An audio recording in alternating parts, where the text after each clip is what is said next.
aunque hace 2 meses, a propósito de una agresión grabada de un joven de 18 años contra una niña de 16, todos hablamos, discutimos y como que ha bajado un poco, pero ha bajado en los medios, pero es una realidad muy preocupante y vigente, repito, en esos lugares. Es un tema de moda en el debate público ahora, pero es tan viejo como la raquiña. Así es. Sí, pero ahora hemos cobrado conciencia de que es un tema que hay que abordar. Hermosísimo el paralelismo. Bello, una poesía. Poético, sí. Marisol Ivonne Guzmán y Luis Vergés, psicólogos del Centro Profesional Psicólogos Unidos, están con nosotros precisamente para este tema. Ellos tienen estadísticas, es bueno examinar para ponderar la real gravedad de este asunto. Buenas tardes, bienvenidos. Buenas tardes. Bien, muy buenas tardes, sí. Don Luis, Luis tiene una voz de locutor. ¿Hay más acoso ahora o el problema radica en que tenemos mayores vías y medios para difundir los problemas que se circunscriben en el aula y fuera de las aulas? Las dos cosas. Okay. Ahora hay más medios para visibilizarlo y también hay más acoso porque los mismos medios se utilizan como instrumentos de acoso.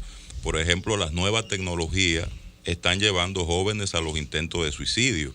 Cómo se están visibilizando no tan solo el acoso que reciben jóvenes en las aulas, sino también los mismos docentes están siendo acosados por estudiantes. Y precisamente de eso trata la investigación que nosotros hicimos, que por cierto tuvimos un año investigando el sector privado, porque siempre se trata de visibilizar lo que ocurre en el ámbito público. Y nosotros intentamos saber qué pasa en los colegios privados. Y resulta que encontramos un 37% de la población que investigamos, en este caso una muestra de 511 estudiantes, que fueron los que los directores aprobaron que participaran en el estudio. Lamentablemente muchos directores ni siquiera quisieron participar porque entendían que esto no es un problema de ellos, que en verdad ya no hay ese tipo de problema. Y entonces se negaban. Y encontramos algo interesante. No tan solo los estudiantes son acosados, sino que también hay docentes acosados. Y el tema es crítico porque hay un nuevo componente que uno raras veces visibiliza. Uno siempre piensa en el agresor, uno piensa en la víctima, pero raras veces pensamos en el observador. Ese observador asistente que también instiga para que el acosador siga vulnerando los derechos de las víctimas. Y saber, por ejemplo, que más del 50% de estos niños no informaban a nadie lo que estaban viviendo. Y eso fue un descubrimiento que a nosotros nos aterró por todas las implicaciones que tiene. Y en el caso de los profesores, ¿qué tipo de acoso? Porque la verdad es que a uno le sorprende esa afirmación de que hay acoso en el caso de que lo sufren los profesores también. ¿De qué manera se expresó? Hoy es peor. Marisol Ivonne. Ajá. Sí, el tema con los profesores, pensamos muchas veces que los estudiantes entre iguales, que es una muestra también muy importante de que destaca el estudio, donde los estudiantes se acosan entre iguales, pero con el tema de los profesores, pensamos que siempre los docentes tienen apoyo de la dirección o el departamento de psicología. Con el hecho de que un docente asigne una serie de contenidos que corresponden para su programación y que al día siguiente tenga que hacer la corrección y el estudiante comienza a desafiar a ese docente, entonces el profesor es acosado, pero no se queda ahí, va un poquito más lejos. Cuando el docente tiene que sumar una serie de calificaciones y llega la entrega de notas, entonces el padre no entiende, un padre que es ausente, un padre que no asiste, un padre que vive como en la periferia, vive allá, aislado. Cuando ve las calificaciones no entiende por qué, si mi hijo es tan despierto, tiene estas calificaciones, pero va al colegio, va al centro educativo, no a dialogar, sino a pedir. Exactamente. Se ha cogido conmigo, usted se ha cogido profesor. con mi hijo, usted lo que pasa que es una persona que no entiende que los muchachos de ahora han cambiado y ese diálogo no se hace como un diálogo pasivo por lo regular, sino que se hace en un ambiente donde se visibiliza la falta de liderazgo del docente y si hay otros padres, entonces cada uno de ellos asumen un rol y hacen hasta campaña. Vamos a la dirección para que quiten a este docente que no sabe calificar. Y en ese comportamiento, ¿cómo inciden, o en ese fenómeno, cómo inciden las redes sociales hoy? Imagínense, si en los centros educativos los padres, y no podemos decir que las redes sociales solamente tienen puntos negativos, también son positivos, sí. Pero cuando tenemos una asociación de padres que tiene un grupo de WhatsApp por el curso y hay un tema con algún niño que tiene algún tipo de dificultad o un comportamiento que llama la atención, esos padres comienzan a hacer un diálogo. Y ese diálogo que hacen muchas veces es un diálogo decoroso y respetuoso para el docente. En ese sentido, las autoridades, ¿cómo lograr una coordinación sin que tengamos que llenar las escuelas de policías, de guardianes?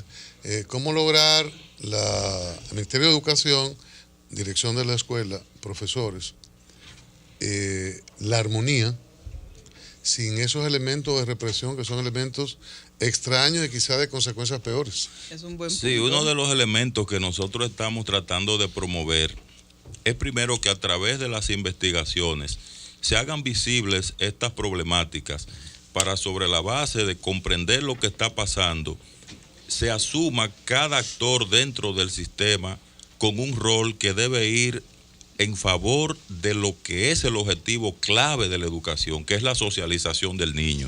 Los padres, los maestros, los directores no pueden ir contrarios a ese proceso. No pueden ser enemigos que están pugnando uno en contra del otro, sino que todo tiene que ir en favor del niño.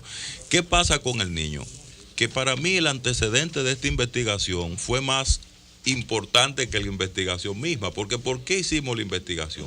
Porque un grupo de psicólogos nos reunimos y vimos que hay niños que no quieren estudiar, no quieren ir al colegio, tienen fobia escolar, tienen problemas de sueño, tienen síntomas de depresión, no se están alimentando bien, tienen irritabilidad. Y cuando usted comienza a indagar lo que está pasando, entonces descubre que está siendo acusado. Fíjense que por naturaleza los seres humanos tendemos a ser gregarios, nos gusta compartir, nos gusta pertenecer. De buena primera tú ves estos niños que los otros compañeritos se apandillan, no quieren jugar con ellos, los rechazan, muchas veces por cuestiones raciales, muchas veces por un detalle de su físico. Bullying escolar. Entonces todo esto tiene unas implicaciones desde el punto de vista de la salud mental de ese niño en desarrollo, que si en una educación fluida, pues evidentemente eso no va a pasar. Entonces, por esa razón, nosotros entendimos que la mejor manera de comenzar el logro de ese propósito de integrar sin represión es haciendo conciencia de lo que está pasando con sus hijos. Esta evaluación, ¿existe o no existe en la cultura docente de la República Dominicana, especialmente en la educación básica, un esfuerzo para orientar en lo que tiene que ver con la convivencia y el respeto entre los iguales, es decir, entre los estudiantes? Yo lo digo porque desde pequeño yo también sentía el acoso, es decir, sentía una tendencia a la agresividad entre compañeros, inclusive del mismo curso, que se expresaba inclusive en cosas tan elementales como el apodo, los apodos ofensivos que se dan. Si a mí que me decían Vic como diminutivo de Luis, bueno, eso no era una ofensa. Pero para que le decían cacón, al que le decían cacón, o bueno, no voy a citar cosas porque tampoco quiero legitimar expresiones que hay, pero ese tipo de expresiones, boca de hierro, ese tipo de cosas, existe una corriente en la doctrina, diría yo, docente del país para enfrentar ese tipo de actitudes. ¿Existe o es una falta todavía pendiente de asumir? Está la intención de prevenir y de erradicar realmente, pero falta un poco más de compromiso con las familias, con las escuelas, con los centros educativos, porque muchas veces somos muy dados a dejarlo al Estado, pero el Estado no está dentro de mi casa con mis hijos. Entonces somos muy dados a decir que no, porque el Estado, porque la MINER, no. Como padre, como madre, si yo veo que mi hijo no quiere ir a la escuela, si yo veo que mi hijo ha tenido unas calificaciones altas en cursos anteriores, ¿por qué el cambio ahora? Yo tengo que preguntarme y cuestionarme, ¿por qué mi hijo tiene cambio de conducta hacia la escuela? ¿Por qué tiene aversión a la escuela? Entonces ahí viene mi acercamiento y de hecho se le expone de que pueda acercarse al docente y al psicólogo del centro educativo para hacer una exploración. Cuando evaluamos clínicamente a esos jóvenes, tienen un coeficiente intelectual por lo regular elevado, pero a nivel emocional entonces tiene síntomas que causan una disfunción en el desempeño académico. Ahora, Marisol, Luis, he escuchado a algunas personas, los que se inclinan por culpar a las redes, que dicen, pero todos nos criamos peleando en el aula y esperaban a uno al recreo afuera, una raya, y esa era la pelea, y siempre habría pelea. ¿Qué ustedes tienen que decir a esta parte? Yo tengo que decir que hay una normalización. La gente aprendió a ver eso como normal. Ahora, aprendió a verlo como normal cuando no se estudiaban los efectos de eso. Ya que se ha estudiado los efectos, sabemos que eso que se veía como normal debe ser objeto de preocupación para nosotros comenzar a erradicarlo, porque es una práctica que ilegitima a la persona en su condición humana, lo hace sentir invalidado, lo hace sentir discriminado, y se va apagando lo más fundamental, que es la motivación por el aprendizaje, afecta la motivación por el, dice, evidentemente. ¿No? Y respecto a esa pregunta que también complementa con la anterior, Luis, los docentes dijeron algo que a nosotros nos preocupó, y es que ellos no se sienten apoyados en un alto porcentaje por sus directores, y que además entienden que los directores no invierten en la formación para ellos neutralizar estas variables que tienen que ver con el acoso que ellos reciben, que además se sienten desautorizados y que en alguna medida sienten que muchos directores son cómplices de lo que está pasando. Entonces, eso es muy grave. Y eso es parte de lo que nosotros, sin ofender, sino sencillamente abriendo el dato, abriendo la discusión, queremos contribuir a solucionar. A veces los más agresivos en la escuela son los más populares. Es decir, los que ejercen un mayor liderazgo. Y los de menor índice escolar. ¿En cuáles niveles? Y los de menor índice escolar también. ¿En cuáles niveles sociales se manifiesta más el acoso estudiantil? En todos los niveles. Tuvimos la ventaja de que aplicamos en diversos centros educativos privados, o sea, de clase social baja, pero también de clase social alta. Tuvimos esa ventaja y los resultados no varían mucho, porque también podemos pensar que en los centros educativos donde tienen una cuota económica muy elevada los padres, pues hay mayor seguridad. Y fíjese que no, que el acoso se da en todos los extractos sociales de nuestro país y a nivel mundial, pero es algo que a nosotros no debe de corresponder como ciudadanos. Luis hablaba de que muchos docentes se les exige cuando van a solicitar trabajo en un lugar que sea experto en matemática, experto en idioma, pero solución de conflicto, manejo de conflicto, un taller si acaso, una conferencia que se dio de 15 minutos en el tiempo de jornada académica cuando estamos de vacaciones. O sea, ¿cuál es la importancia que tiene que el sistema pueda ver en la preparación del manejo y solución de conflictos con los estudiantes y también con la relación de padres? Siempre ha existido acoso. Ustedes acaban de exponer que fueron acosados. Claro, pero si volvemos a ese pasado, todo en la escuela pública. Si volvemos a ese pasado, sus padres tenían una forma diferente a los padres de ahora, porque también la investigación revela que los padres del día de hoy no se dan cuenta, la mayoría, de que sus hijos están siendo acosados. Y lo expresaron los mismos estudiantes. Los acosos de antes eran como más sanos. Por ejemplo, hay una compañera de nosotros le pusimos la uva loca del Country Club a una morenita. Sí, de verdad. Sí, era más la uva loca. La uva loca del Country Club. No era fácil, Pedro. Y mira, y yo era de lo más creativo en esa charlatanería. Poniendo, y a mí me lo ponían también. O sea, que usted también participó. Claro, pero era sano. O sea, no nos generaba conflicto. Eso es agresivo. Déjame preguntarle, sí lo es. Déjame preguntarle, Luis. Claro, eso hace 25 años. Sí, claro. Eso está perdonado.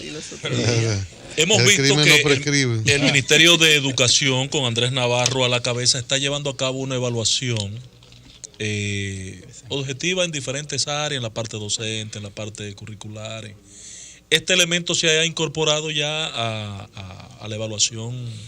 Sí, yo tengo el dato de que a través del Departamento de Educación, Psicología y Orientación, ellos están haciendo un programa para capacitar en manejo de conflictos a los docentes, a los psicólogos y orientadores, que por cierto no viene a raíz del detonante de lo que ocurrió con el tema de la red y la violencia de aquellos jóvenes, sino que desde un poquito antes Lo que pasa es que el Ministerio de Educación, ustedes saben, tiene aquí un barril casi sin fondo en cuanto a temas no solucionados de un todo, porque estamos hablando de que a nivel nacional, para usted llegar a todos los docentes del país con estos programas, eso va a tomar un tiempo.